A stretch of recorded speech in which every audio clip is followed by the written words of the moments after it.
Greetings and welcome to the Pampering Myself podcast, an advocacy for self-care. We'll laugh, we'll cry, and most importantly, we'll learn that you can't pour from an empty cup.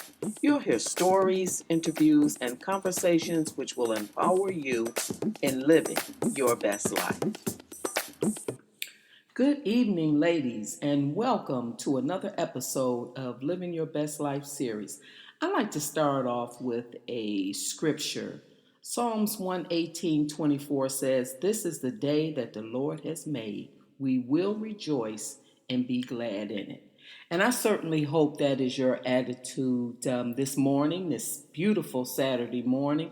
Regardless of what's going on outside, it's what's happening inside. I also saw this quote on Facebook that I like to share that I think will lead right into today's topic. If you don't pick a day to relax, your body will pick it for you. Now, I'm not sure if that's a quote by someone famous or not, but I thought it was very fitting because today in our Living Your Best Life series, we're going to talk about massages. And when people talk about living their best life, it's a phrase they often use when they're doing something one enjoys, accomplishing a goal, or finding purpose. It means to literally live to the fullest. And I believe in order for us to live to the fullest, we need to consider some things other than just the events that we're doing and enjoying at the time. To live a healthy life, a peaceful life, and more importantly, a purposeful life. So, in this episode, we'll talk about massage therapy. Now, according to the dictionary, a massage is defined as the act or art of treating the body by rubbing, kneeling, patting, or the like to stimulate circulation and relieve tension. Oh, yes, relieving tension. Did you know that according to the American Massage Therapy Association in July of last year, there were a lot of healthcare professionals who actually recommended massage therapy as a part of one's healthcare routine? Well, it's been a long time coming because most healthcare providers kind of frowned on holistic type treatments like chiropractor or massage therapy or etc., whatever falls under holistic health. So you'll be surprised at the statistics of those who are now in support of massage therapy. 51% chiropractors recommend massage therapy. 49% of physical therapists, and here's a big number, 46% of physicians actually. Now that's a big thing, big major thing, because physicians never recognize, again, holistic treatments as part of medicine. Then you have 21% of physician assistants, 16% of nurses and other professionals. And here's something that appears to be just a little disheartening to me. I'm surprised. Only 8% of mental health professionals actually recommend massage therapy. Now, I'd be interested to know why only 8%. But for the healthcare professionals to have such support, there must be evidence that massage supports wellness. So during this episode, I like to share with you 5 of the most important reasons to get a massage, according to the American Massage Therapy Association, the various types of massages available, the best place to get a massage, and what you can expect to pay for massages for truly living your best life. 2 years ago, a few of us went for a massage for some of the ladies, it was their first time. Now, if you've never had a massage, let me just say it's very therapeutic, and that's from a personal standpoint. For those of you who know the benefits, must make it a part of your routine, your daily, or not daily, but your routine. So here we go. 5 of the most important reasons for getting a massage, again, according to The American Massage Association. Number one is to relieve stress. Now, for me, just the thought of me getting a massage is relaxing because I know what to anticipate. It's usually something that I prepare for mentally, and I know what it's going to do for me after the fact. It reduces anxiety, it helps you sleep better. And in the United States, sleeping seems to be a problem with a lot of people. So this could be a remedy for you. And it improves cardiovascular health and it lowers blood pressure. Now, I've been on blood pressure medicine since I was 18 years old, and it had gone up and down, even though I was still on medication. There would be times it would be high, there would be times it would be normal. But I have to say, in the last maybe 5 or so years, it has been consistent. It has rarely gone high, and those few times that it has were more so because of a stressful situation versus just the norm. But there are various types of massages. So we'll go through 5 different types of massages. Swedish massage. That's a calming massage, good for relieving tension and for those sensitive to touch. It's a perfect massage when you want to fully relax. That's my personal favorite. Now, in some parlors, it might be called Swedish, it might be called calming, it might be called something else. What's important to look out for if you don't like the hard massages or if you want something more relaxing or stress relieving, is to inquire. Make sure you do, because I went to a place before and got a massage, and I didn't realize that it was not really, it was a different type of massage. And I'm just thinking they do massages, but they only do one kind, and I had to stop them because it was painful. The second kind we'll talk about is the hot stone. Now, the hot stone, although this is a relaxing massage, it's good for people who have muscle pain or tension. Heated stones are placed on the back and they're used with the hands, the massage's therapist's hands, to actually apply heat in circular motion. It's very relaxing. If you like the heat, it's an additional cost and it comes with a massage. So it's just really used on the back area and it is therapeutic. I've had it a couple times, but for me, for the additional costs, I kind of pass. Then you have the aromatherapy massage. Those are inviting essential oils and they're added to help boost your mood. They help reduce stress, anxiety, depression, and it helps relieve muscle tension and pain. Now, the oils are given through a diffuser and sometimes used for shoulder and back massages at your request. I love them because if you're into candles or essential oils or things that put you in a mood, they actually change your mood, then you will love adding aromatherapy as part of your massage. Depending on where you go, there's no additional charge for that.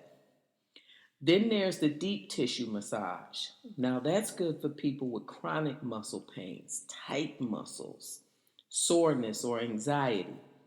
The therapists use more pressure with this type of massage. So if you're sensitive to pressure, this one might not be for you.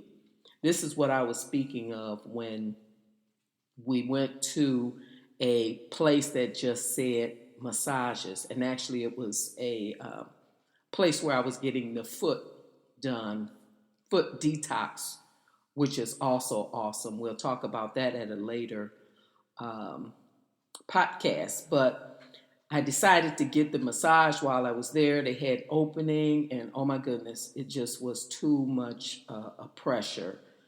I left there sore, even though I didn't go through the whole massage. And then there's reflexology. Now, that's excellent for those looking to relax or restore their natural energy level. And reflexology uses gentle and firm pressure on different points of your feet and hands. And this is the what I was talking about when I said I had my foot done. What they actually do is put your feet in water, and they hook you up to some type of machine by putting this band around your wrist. And the toxins are supposed to drain from your feet or your body into this water. And it's amazing to see it. My sister and I had done a couple of series of this, and my water, even though it was not as mucky as hers, I could see it was pulling toxins from mine. She works on her feet all day. Her water at one point had to be changed halfway through the treatment because it was so mucky, muddy like. And that just showed how toxic her body was and pulling from it. So I recommend that highly. And we're looking back to going back and having that done again because any way you can get those toxins and poisons and things out of your body is helpful. There are also other types of massages for women who are pregnant. There are prenatal massages, there's chair massages, Thai, just all kind, depending on which spa you go to. So let's talk about the various spas. Well, there's full service spas, and I'm going to refer to those not being full service as mall spas. They could be located in a mall, they could be located in the neighborhoods or in a business district. So, just for sake of distinction, I'm going to say full service and mall. Now, the full service is the ultimate spa experience.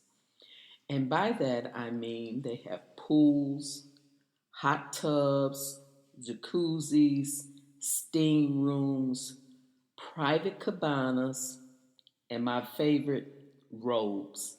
Now, they often provide fruit and infused lemon water in the locker rooms, and the area is very relaxing and inviting. They also provide other services such as facials, pedicures, body wraps, and a list of other pampering services. And you can also order a light meal and even have a cocktail by the pool. So these are the full service spa is awesome. It is a hefty price, but it's worth it. For example, I'm not going to name where I get my full service spa at because I'm not being paid to advertise and I'm not sure if it's even appropriate. But where I go to get my full service spa has all of these amenities. And once you get a massage, you are able to enjoy all the amenities at the for the rest of the day. And that's what a friend of mine we do annually. As a matter of fact, as of this recording, we'll be doing ours next week. Once a year, I do the full service spa, and it generally will run anywhere from $140 with tax and gratuity. It's a mandatory 20% gratuity, and we have an appointment and we go and have our massage. Now, I just want to note that even though I mentioned there's a menu, you can order off the menu and have cocktails poolside, that of course is uh, additional cost. That does not come with the spa. But the refreshments, the water, the fruit that they have inside the area, and your ability to just lounge as long as you like is all a part of that. And we take advantage of that during that time. I also make it a point when I cruise that I do a spa on the ship. And generally, it costs me the same as doing a full service spa here. Only thing I get on the ship is just that massage treatment. But nonetheless, for me, it's a pampering service. I'm already in an environment of relaxation. So I just add that on as something additional. Now let's talk about the mall spas. The mall spas are those again that are in the neighborhoods, the malls, the shopping malls. You may see them. They're more economical. They can also provide an excellent spa experience. Most set the mood by offering some of the same amenities such as fruit, infused water, and a nice relaxing atmosphere while waiting for service. They also offer other services such as facials, mani-panis, and pedicures and body wraps. Now, what you won't find there are the robes, the steam rooms, the jacuzzis, or the pools. But a quick fix, less money, they'll do just as fine. Now, although I said they won't provide the robes, there are some, very few.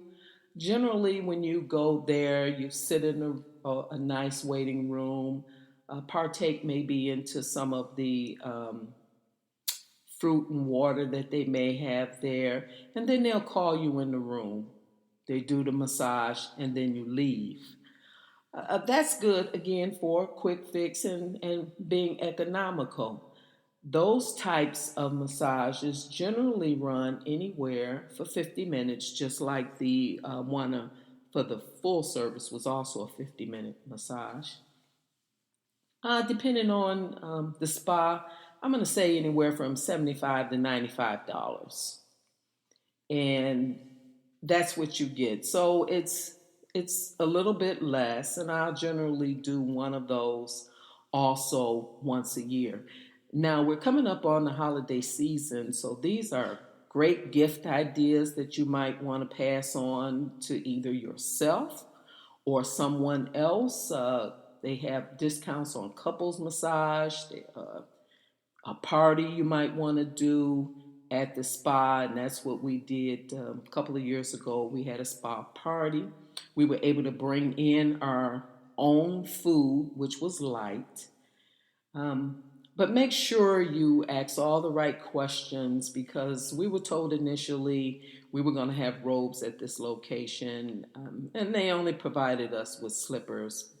And not all of us got those, but it wasn't quite what I wanted. So next time I'll know if I ever do another spa party there. So, how often should you get a massage? Well, that depends.